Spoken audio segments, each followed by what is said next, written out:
સૌરાષ્ટ્રમાં કમોસમી વરસાદને લઈને લોકો મુશ્કેલીમાં મુકાયા છે ત્યારે રાજકોટ જિલ્લામાં છેલ્લા એક અઠવાડિયાથી કમોસમી વરસાદથી ખેડૂતો મુશ્કેલીમાં છે।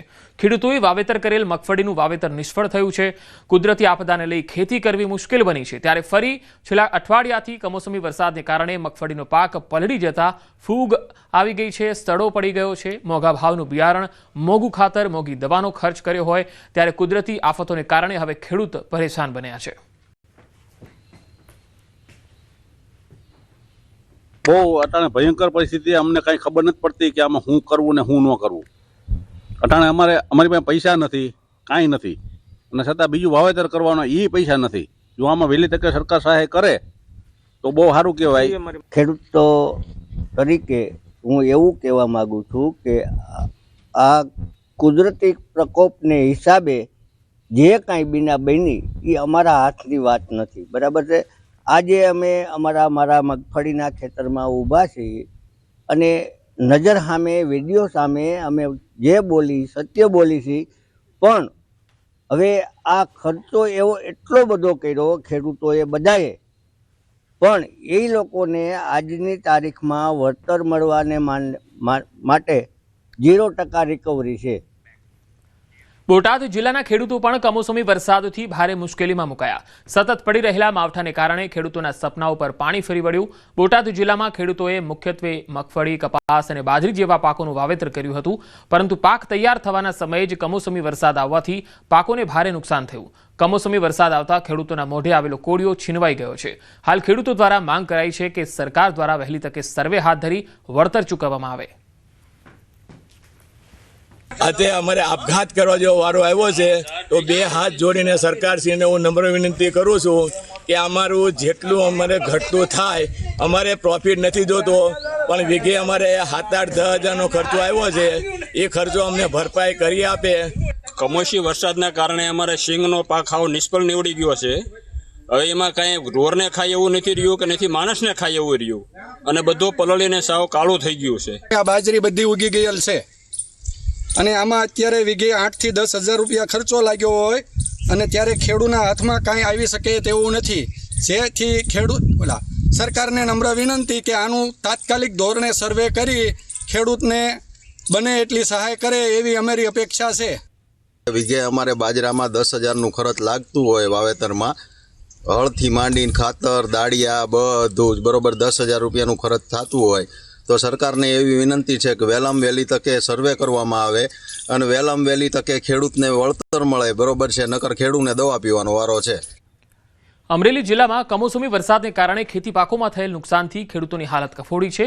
સરકાર દ્વારા ખેડૂતોને સહાય આપવાની જાહેરાત કરાઈ છે, જેના અનુસંધાને સર્વેની કામગીરી હાથ ધરાઈ હતી, પરંતુ ખેડૂતોએ સર્વેની કામગીરીને લઈને વિરોધ નોંધાવ્યો। આ વિરોધ વચ્ચે પણ કેટલાક વિસ્તારોમાં સર્વેની કામગીરી હાથ ધરાઈ। ન્યૂઝ 18ની ટીમ સાવરકુંડલાના મોટા ભમોદરા ગામમાં પહોંચી, જ્યાં સર્વેની કામગીરી કઈ રીતે કરવામાં આવી રહી છે તે અંગે માહિતી મેળવવાનો પ્રયાસ કર્યો। અમરેલી જિલ્લામાં છેલ્લા એક અઠવાડિયાથી પડી રહેલ કમોસમી વરસાદે ખેડૂતોની કમર ભાંગી નાખી છે। હવે સરકાર સહાય આપવા ઈચ્છી રહી છે, તેના માટે સર્વેની કામગીરી હાથ ધરવામાં આવી છે। ન્યૂઝ 18 ગુજરાતીની ટીમ પહોંચી છે અમરેલી જિલ્લાના છેવાડાના મોટા ભમોદરા ગામે। અત્યારે હું જે ખેતરમાં ઊભો છું ત્યાં સર્વેની કામગીરી ચાલી રહી છે। મારી સાથે કેટલાક અધિકારીઓ છે, ખેડૂતો પણ છે। આપણે સૌથી પહેલા વાત કરીશું આ ગામના ગ્રામ સેવક જિગ્નેશભાઈ સાથે। જિગ્નેશભાઈ, કેટલા વિસ્તારમાં સર્વેની કામગીરી હાથ ધરવામાં આવી છે અને આ સર્વેના પેરામીટર શું હોય છે, કઈ રીતે સર્વે કરવામાં આવે છે? મોટા ભમોદરા ગામમાં આપણે આ ખારોપાટ વિસ્તાર કહેવાય, અહીંયા 90% કપાસનું વાવેતર થાય છે। સર્વેની વાત કરીએ તો કૃષિ પ્રગતિ એપ મારફતે સર્વેના આઈડી બનાવી એનું સર્વેની કામગીરી ચાલુ કરી છે અને હારે ફિઝિકલ અમે ટેકનિકલ ટીમ હારે છે। મારી સાથે તલાટી મંત્રી પણ છે। મંત્રી શ્રી, કેટલા વિસ્તારમાં સર્વેની કામગીરી શરૂ કરવામાં આવી છે અને ક્યાં સુધીમાં સર્વે કરી લેવામાં આવશે? સર્વેની કામગીરી આજથી શરૂ કરી દીધી છે અને બને એટલી ઝડપથી સરકારશ્રીના આદેશ મુજબ 7 દિવસમાં પૂરું કરવાનું છે, પણ અમારી એવી તૈયારી છે કે બને એટલું વહેલા સર્વે પૂરો કરી દઈશું। આ વિસ્તારમાં કયા કયા પાકોના સર્વે કરવામાં આવશે? આમાં તો મુખ્ય પાક કપાસ એક જ છે, બાકી જવલે કોઈ બાગાયતી છે અને બાકી તો મગફળી તો બહુ ઓછું પ્રમાણ છે। મારી સાથે જે ખેતરમાં ઉભા છે એ ખેડૂત જ હાજર છે। આ તમારું ખેતર છે? હા। કેટલા વીઘાનું છે? આ છે 40 વીઘા। 40 વીઘામાં શેનો પાક છે? બધો કપાસનો છે. કમોસમી વરસાદ નહોતો થયો ત્યાં સુધી આમાં કેટલું ઉત્પાદન આવે એમ હતું ને હવે શું સ્થિતિ છે? વરસાદ નહોતો એ પેલા 30 થી 35 મણ અમારે દર વર્ષે થાય જ છે.